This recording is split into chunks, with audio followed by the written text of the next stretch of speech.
quer dizer, quer mostrar, quer revelar, quer se manifestar, sendo separação, conceituação e distanciamento da velha vida e do mundo, que foi o que aconteceu com cada um de nós que estamos aqui, queridos e amados irmãos. Não tem como, amados irmãos, servirmos ao Senhor sem passarmos pela etapa da santidade ou da santificação. Santificação é aquele que pratica a santidade. A santidade é a separação. Queridos e amados irmãos, o tema santidade, ele permeia as inúmeras páginas das Sagradas Escrituras. Aleluia!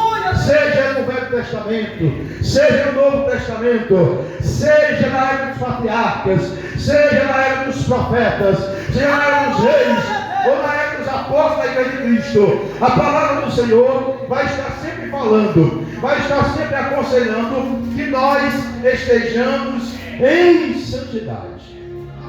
Amados irmãos, a santidade, ela é uma virtude, ela é um caminho, ela é uma base bíblica e doutrinária da doutrina da salvação. Porque quando nós passamos a compreender essa verdade, amados irmãos, Deus, lá no Gênesis capítulo 2, 1 e 2, Ele cria todas as coisas perfeitamente, plenamente. Mas aí, em Gênesis capítulo 3, houve uma tragédia, houve um problema muito grande, houve uma queda, a queda de Adão, a queda de Eva. Ali eles caem, irmãos, no pecado da desobediência. E a partir de então, queridos e amados irmãos, foi preciso, foi necessário que Deus, na sua excelência, que Deus, na sua onisciência, criasse um plano salvífico, da qual eu e você fazemos parte, na pessoa de Cristo Jesus, nosso Senhor e Salvador. Glória a Deus, aleluia. A salvação, irmãos, concreta nas nossas vidas, ela passa por entendermos a criação, a queda, a redenção e a glorificação. Oh, louvado seja Deus. Cada um de nós que estamos aqui nesta noite, já passamos pelo estágio da criação, já passamos pelo estágio da queda, já passamos pelo estágio da redenção. Estamos se preparando para o estágio da glorificação. Ou seja, a criação, o Eterno criou. A queda, o homem caiu. A redenção, o resgate, ele enviou o Filho para resgatar-nos, da qual eu e você por ele fomos alcançados.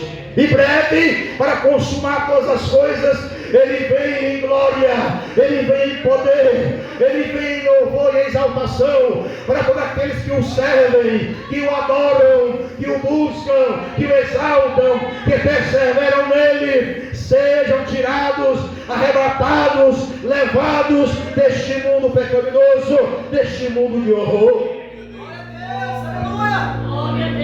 Queridos irmãos, a santidade é um processo gradativo, contínuo nas nossas vidas, dia após dia.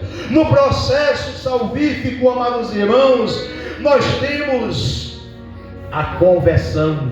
Aleluia, Deus. Nós temos a santificação. Nós temos a regeneração. E por último nós teremos a glorificação. Graças ao Eterno, nós já passamos pelas primeiras 3 etapas. Nós já passamos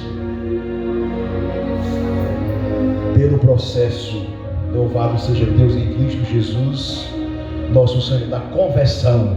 Cada um de nós aqui, quando o Espírito Santo usando alguém, a palavra de Deus falou nos nossos corações, e nós levantamos nossa mão um dia atrás, anos atrás, e aceitamos a Jesus, confessando Ele como nosso Senhor e Salvador de nossas vidas. E aí, amados irmãos, a partir desse instante, passou a habitar em nós o processo da santificação, da separação. Amados irmãos, a palavra igreja, no linguajar português, realmente é igreja. Mas a palavra igreja, no linguajar original do Novo Testamento, que é o grego, a palavra igreja significa eclésia. E a palavra eclésia traduzido significa aqueles que foram tirados para fora, aqueles que foram trazidos para fora. Eu e você que estamos aqui nessa noite, meu irmão, a igreja não é simplesmente um nome, a igreja não é simplesmente uma nomenclatura, a igreja não é coisa de homem, de mulher, de pastor, de homem, de diácono. A igreja é um projeto de Deus, a igreja é algo de Deus. Eu e você fomos tirados de fora do mundo, para fora desse mundo, para fora do pecado, para fora do caminho tortuoso e trazido para a presença de Deus. Dentro da doutrina da salvação existe a doutrina da eleição, da qual eu e você fomos alcançados. Eu e você que estamos aqui, meus irmãos, fomos eleitos, fomos escolhidos pelo Senhor para estar na sua presença. Não pense que esse momento aqui é algo do acaso, é algo porque não bateu, ou uma coincidência. Não. Esse momento aqui está escrito na eternidade. O Eterno já sabia que esse momento aconteceria aqui nessa noite, para a glória do seu nome. Oh, aleluia. O escritor aos Hebreus, historicamente, nomenclaturamente, nós não sabemos quem foi. No entanto, foi um grande homem de Deus. É tão verdade que ao ler este livro, nós veremos as entrelinhas dele, que é um livro de uma profundidade muito grande. O escritor aos Hebreus era um grande conhecedor da lei judaica e, consequentemente, o livro de Hebreus é mostrando, amados irmãos, toda a lei judaica cumprindo-se, manifestando-se, consumando-se em Cristo Jesus, nosso Senhor. O capítulo 12 em questão, que foi tirado este maravilhoso versículo 14 para o tema deste congresso abençoado, o escritor está exatamente, amados irmãos, mencionando em todo o capítulo que nós tenhamos, por exemplo, a Cristo, que nós tenhamos, diácono Osiel e demais irmãos que estão aqui, a base por Cristo, que nós tenhamos a nossa vida edificada em Cristo, que nós tenhamos a nossa vida firmada em Cristo, que nós tenhamos a nossa vida edificada em Cristo. Porque se assim, obrigado. Porque se assim fizermos, porque se assim estivermos, amados irmãos, vai vir um vento, vai vir a tempestade, vai vir um terremoto, vai bater na casa, mas a casa não vai cair. A casa é a vida, o terremoto, o vento, a enxurrada, é os problemas dessa vida. A rocha, amados irmãos, é Cristo. A casa é a minha e a tua vida, edificada no Cordeiro de Deus. Oh, louvado seja Deus. Oh, glória. O grandão está aqui, o grandão está aqui, o grandão está aqui nessa noite. O grandão da Galileia, o grandão de Betânia, o grandão de Nazaré, o grandão de Cafarnaum, o grandão de Israel está aqui nessa noite. É Jesus, é o Filho de Deus. Ele está aqui nessa noite, no meio da sua igreja, no meio do seu povo. Continue adorando, continue exaltando, glorificando, bendizendo o seu nome. Eita, grande Deus. O mundo, amados irmãos, vai entender o processo da santificação como perda de tempo. O mundo vai entender o processo da santificação, o campo da santificação, como algo que nós não temos melhor para fazer. Mas nós não, pela misericórdia de Deus e pelas sagradas escrituras e pela orientação do maior intérprete dela, que não sou eu, não é o pastor, não é o irmão, é o Espírito Santo, aquele que não se engana, que não se confunde, que não se atrapalha. O maior intérprete das escrituras é o Espírito Santo de Deus, a qual a sua obra, o seu efeito, o seu propósito é levar a mim e a você ao conhecimento da verdade e consolar-nos nas horas necessárias e precisas. E nesse processo que não é fácil, e nesse processo, amados irmãos, que muitas vezes é doloroso, Ele estará conosco, nos inspirando, nos fortalecendo e nos usando. O escritor aos Hebreus está falando, irmão, da nova vida em Cristo, porque na verdade, na presença de Cristo, é uma nova vida, é um novo modo, é um novo comportamento, queridos e amados irmãos. O cristão, começando pela minha pessoa, que verdadeiramente entendeu o que é servir a Cristo, a sua vida é uma vida de santidade, a sua vida é uma vida de consagração, a sua vida é uma vida de separação, amados irmãos, literalmente ruptura com antes, com outrora, com o tempo da velha vida. A nossa vida agora é servir, é adorar, é buscar, é consagrar, é devotar, é inclinar a nossa vida na presença do Senhor. Na linguagem antiga está assim: seguir a paz com todos. Queridos irmãos, nós só temos paz. Eu e você que estamos aqui nessa noite, já podemos bater no peito e dizer: eu tenho paz, eu tenho alegria, eu tenho felicidade. Sabe por quê? Porque Jesus trouxe a paz. O profeta Isaías, escrevendo no capítulo 53, 600 anos antes de todos aqueles fatos acontecerem, ele vai dizer no capítulo 53, do verso 9 a seguir: o castigo que trazia a paz, que trouxe a paz, que foi a razão da paz, em que o homem de Deus estava sobre ele, e pelas suas pisaduras nós fomos sarados. Foi por causa dele, é por causa dele, é por ele, foi por ele, é com ele, é nele, sobre ele, com ele, na orientação dele, na direção dele. Somente com ele, eu e você poderemos seguir firme de pé.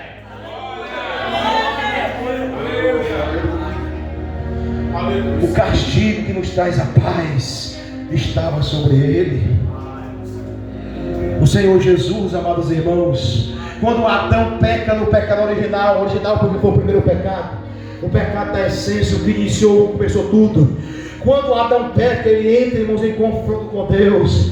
Ele entra, amados e queridos irmãos, em distanciamento com Deus. É tão verdade que o apóstolo Paulo, escrevendo aos Romanos, capítulo 5, versículo 1, ele vai dizer: sendo, pois, justificados por Deus, por intermédio de nosso Senhor e Salvador Jesus Cristo, temos paz com Deus. Nós só temos paz, irmãos, porque o pecado tirou a paz, o pecado tirou a alegria, o pecado tirou a felicidade.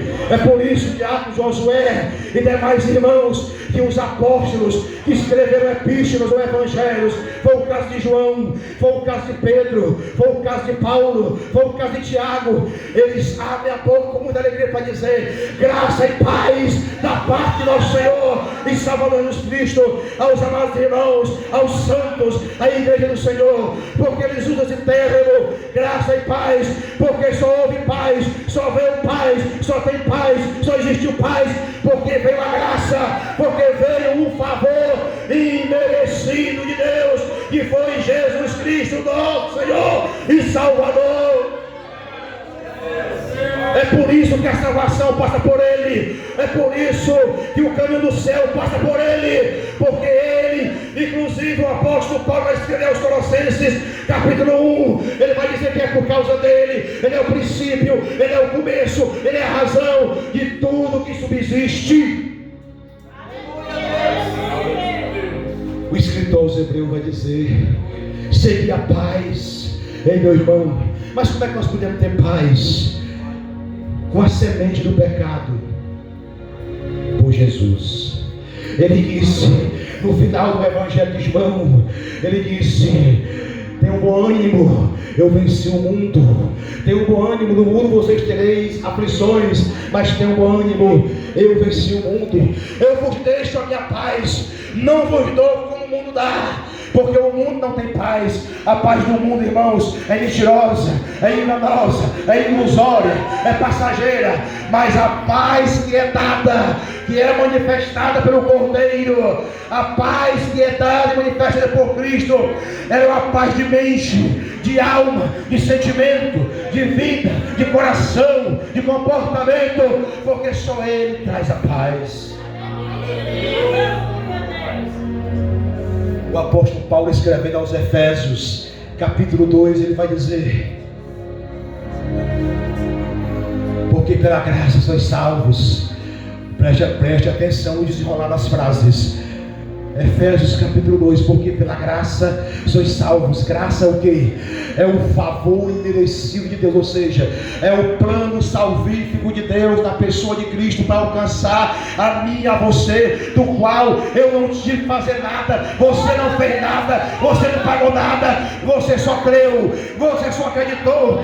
E isso Paulo vai dizer aos Romanos capítulo 10, versículo 9, a saber, se com a tua boca confessares ao Senhor Jesus e em teu coração creres que ressuscitou dos mortos, é um salvo.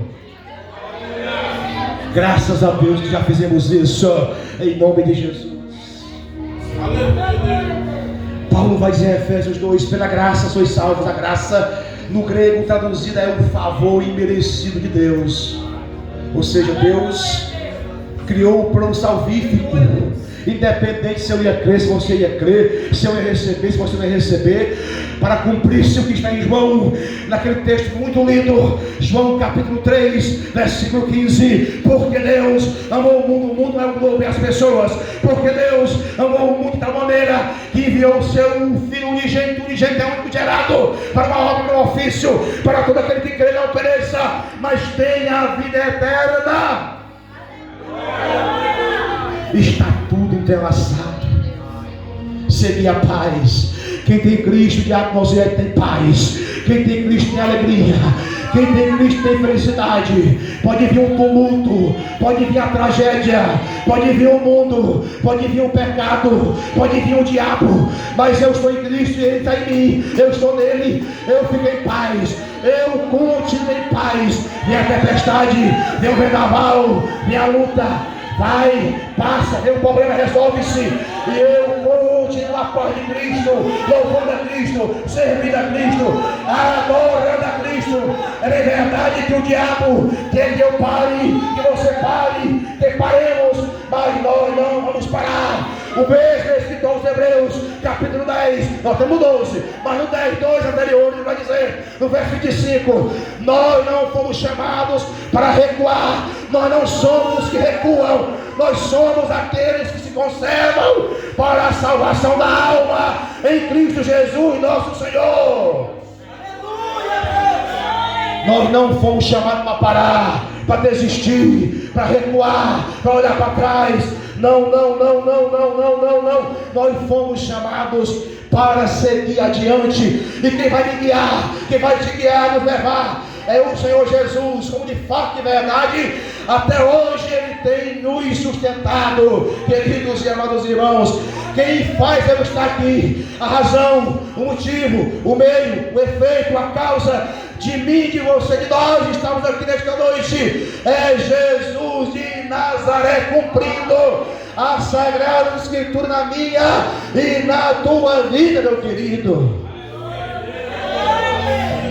Nós vivemos, irmãos, e agora vamos entrar na psicologia. Deus me deu a misericórdia de eu fazer uma pós-graduação em psicologia.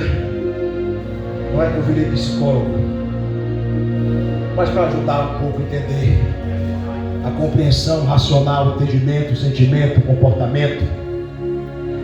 Queridos e amados irmãos,